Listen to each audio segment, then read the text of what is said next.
You're stayed. Do not be terrified.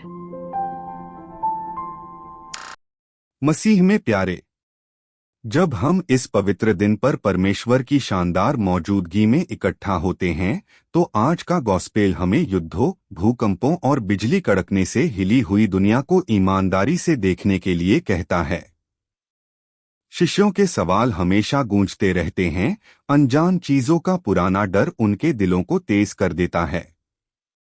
जब दूर के तूफान और निजी मुश्किलें हमारा सामना करती हैं और रात में शक फुसफुसाते हैं, तो क्या हमारी आत्माएं भी उसी तरह नहीं कांपती? लेकिन इस बीच हमारे बचाने वाले की कोमल आवाज दिलों में फिर से उठती है। वह हमारी गहरी काफट को जानता है और बिना डांटे दया के कोमल स्पर्श से हमसे मिलता है। यीशु कहते हैं, सावधान रहो कि तुम धोखा न खाओ। डरो मत, लूका 21। यह कोई दूर का नजारा नहीं है, बल्कि उस शांति में झुकने का एक फुसफुसाया हुआ न्योता है जो वह मुफ्त में देते हैं। मैं तुम्हें शांति देता हूँ, अपनी शांति मैं तुम्हें देता हूँ, जैसे दुनिया देती है, मैं तुम्हें नहीं देता। तुम्हारे दिल परेशान न हो, न ही तुम डरो। यूहन्ना 14। हम धर्म ग्रंथों और इतिहास के पन्नों में देखते हैं कि भगवान के लोग अक्सर अनिश्चितता के किनारे पर चिल्लाते हैं। याद कीजिए कि कैसे 1992 में साउथ कोरिया में दामी मिशन के मानने वालों ने 28 अक्टूबर का प्रार्थना के साथ इंतजार किया, हमेशा की सुबह आने की उम्मीद में। जैसे जैसे वह दिन शांति से बीता, उन्हें सजा नहीं बल्कि भगवान की दया मिली, एक भगवान का सबक जो हमें याद दिलाता है कि भगवान का प्यार हमारी भविष्यवाणियों से कहीं ज्यादा गहरा है और उनकी कृपा हमारे डर से कहीं ज्यादा बड़ी है। डरो मत, क्योंकि मैं तुम्हारे साथ हूँ। घबराओ मत, क्योंकि मैं तुम्हारा भगवान हूँ। यशायाह 41। इसी तरह जैसे 1000 साल की शुरुआत में Y2K की छाया पड़ी, एक परेशान दुनिया परिवारों के साथ इंतजार कर रही थी। आधी रात आई और चली गई, और सूरज धीरे से निकला, यह पक्का करते हुए कि हमारी जिंदगी सितारों को बनाने वाले के हाथों में सुरक्षित है। हर पीढ़ी यही पाती है, हमारी उम्मीद चिंताजनक भविष्यवाणियों में नहीं बल्कि भगवान के पक्के वादों में बुनी हुई है।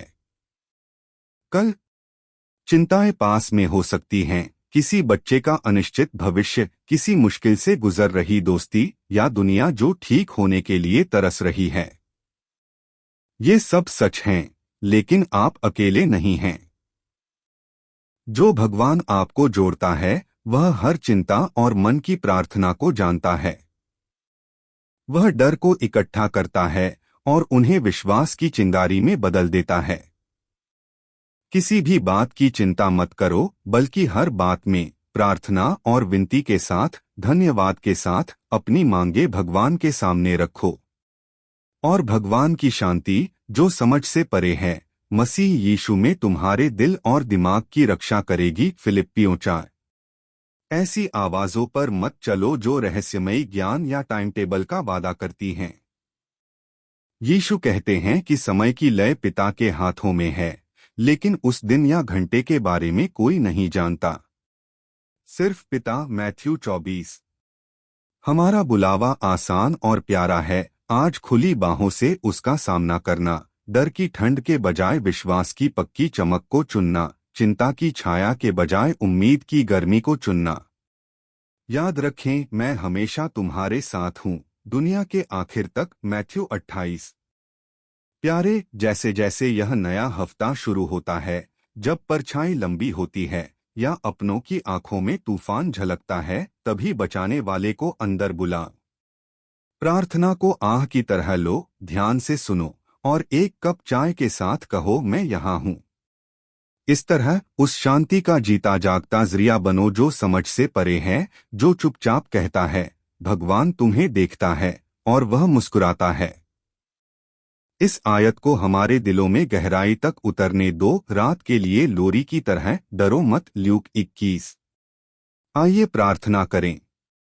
दयालु भगवान, हमारी आत्माओं के रखवाले, जब चिंता की हवाएं उठें तो हमें अपनी दया की परतों में लपेट लेना। दर्द की जगहों को आराम दो, शक की चमक में विश्वास जगाओ। हमारे दिलों को उस शांति से भर दो जो सिर्फ तुम ही दे सकते हो। हमें ताकत दें ताकि हम थके हुए यात्री तक अपनी रोशनी पहुंचा सकें। आज जिए, कल की धुंध में नहीं, बल्कि आपकी मौजूदगी की चमक में।